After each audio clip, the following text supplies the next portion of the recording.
Every human receives the same 24 hours each day. What separates success from failure is how those hours are used. Time never stops moving forward.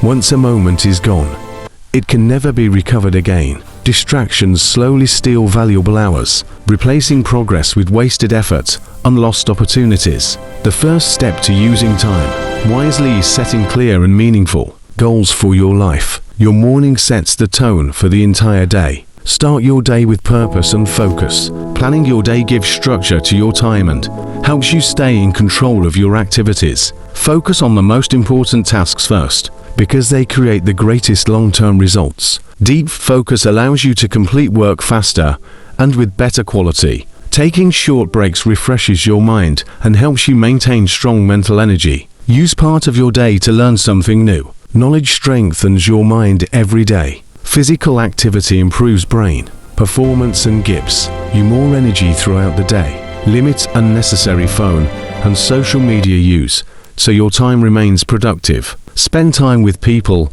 who inspire and support your personal growth. At the end of the day, reflect on what you accomplished and what you can improve tomorrow. Do not wait for the perfect moment. Start your important tasks immediately. Small actions repeated daily create powerful results over time. When you learn to control your 24 hours, you begin to control your future. Thank you for watching. Like, comment, and subscribe.